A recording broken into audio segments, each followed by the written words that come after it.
Benvenuti al punto, benvenuti al Telefriuli, benvenuto al sindaco di Valvasone Arzene, Marcus Marumai. Benvenuto, Grazie, sindaco. buongiorno Enzo, anche a te. Bene. E un saluto a tutti i telespettatori. Bene, poi parleremo anche degli eventi molto interessanti del tuo comune. Intanto mi preme chiedere anche a te la questione della sanità. Insomma, addirittura io ho dei messaggini di cittadini, insomma, che mi mandano un po' di chiedere un momentino qual è la situazione che riguarda un po' i medici di base, perché c'è un allarme veramente, qualcuno è anche fortunato che li ha, qualcuno invece deve andare nei comuni vicini, qualcuno cerca di iscriversi, insomma la situazione non è brillante, sindaco. No, purtroppo la situazione è drammatica per certi versi. La statistica che abbiamo in provincia di Pordenone, in Friuli Occidentale, parla addirittura di 100.000 persone senza la garanzia di avere il medico di base. E questo è un problema molto complesso che deriva da qualche errore di pianificazione che è stato fatto, questo è indubbio. Sì. Non abbiamo i medici, non vengono laureati e quindi alla fine manca la materia prima. Credo che affronteremo ancora diversi anni di difficoltà, sperando che vengano fatte le mosse giuste da parte del Ministero della Formazione e dell'Istruzione, perché quello che deve cambiare è soprattutto l'idea del numero chiuso, cioè bisogna aprire alla possibilità a chi vuole. C'è qualcuno che dice, no, che magari affiancare gli specializzandi ai medici prima che vadano in quiescenza potrebbe anche aiutare, non so se quello è possibile o meno, però molti mi mandano... Questo è successo, ce l'ha imposto il Covid, nel momento in cui c'è stata la necessità assoluta di avere personale, di avere medici, abbiamo visto soprattutto i giovani entrare nelle USCA.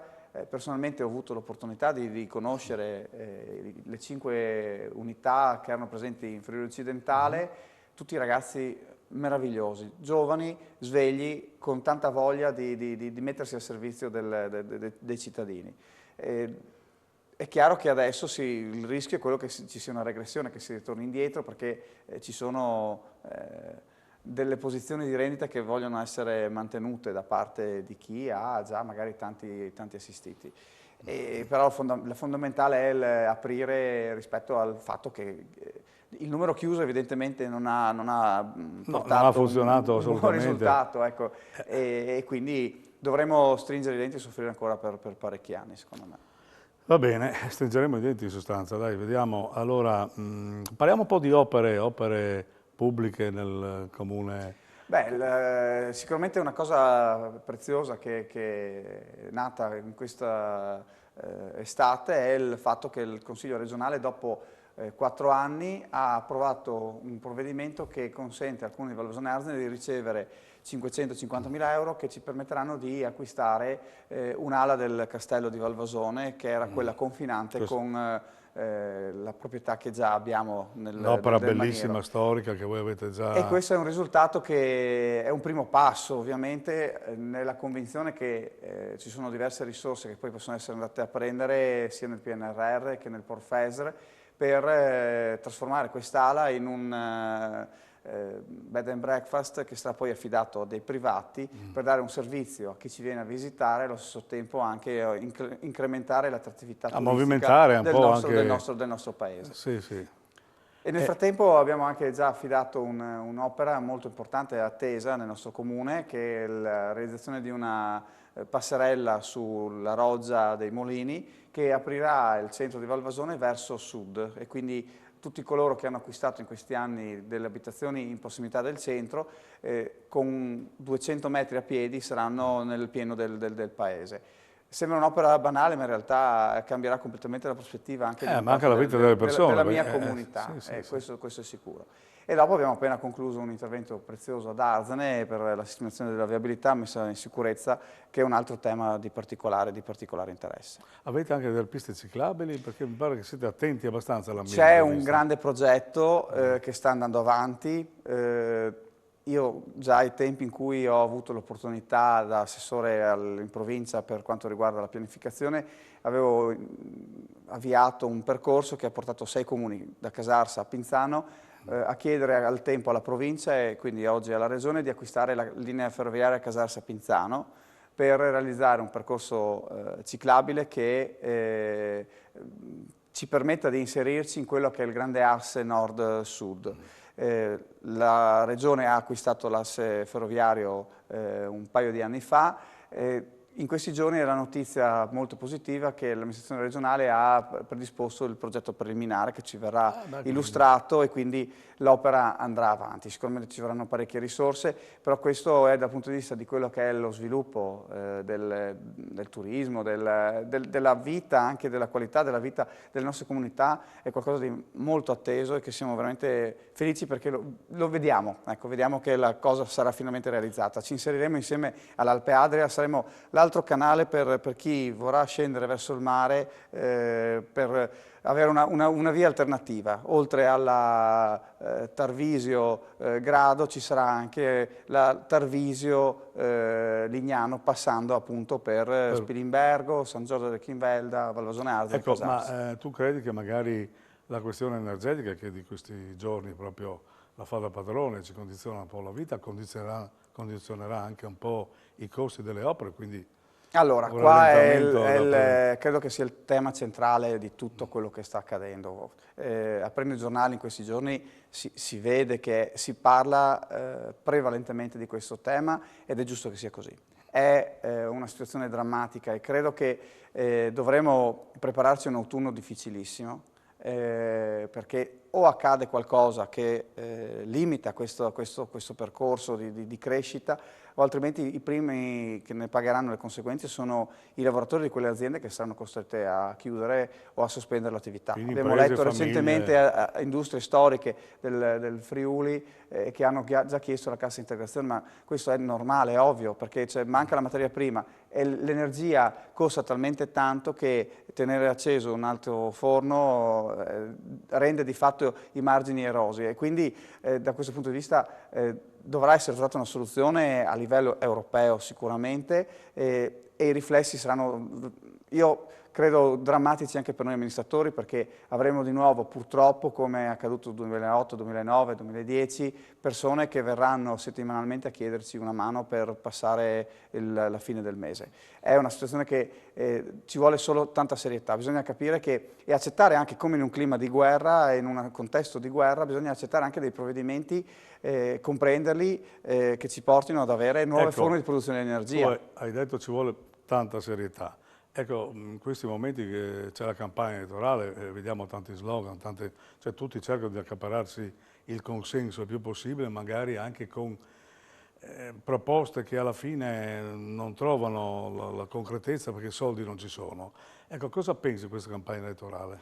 Beh, allora, intanto è una campagna elettorale già decisa, sì. nel senso che dei nostri 12 fra senatori e deputati possiamo stilare un elenco, Enzo, quando vuoi, almeno 10 li indovineremo. Ecco. Sì, sì. E Due quindi, rimangono un po' questo rimbalzo e quindi questo chiaramente regionale. porta la gente a essere un po' anche poco attratta in quello che può essere la corsa elettorale, perché alla fin fine non decidendo, dice, le poltrone sono già state individuate a Milano, a Roma e magari da qualche altra parte d'Italia.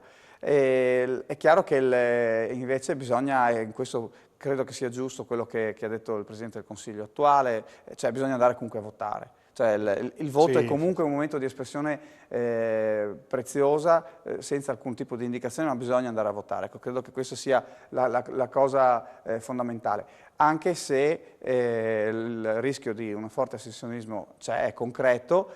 E poi sentiremo per 3 giorni che tutti si riempiranno la bocca dicendo siamo preoccupati perché la gente non va a votare. Poi la realtà è un'altra, cioè una volta che vengono individuati e sono quelli che sono stati scelti dalle segreterie nazionali, tutto andrà avanti lo stesso. Quindi se si vuole fare un dispetto a chi pensa di aver già deciso per noi, bisogna andare a votare.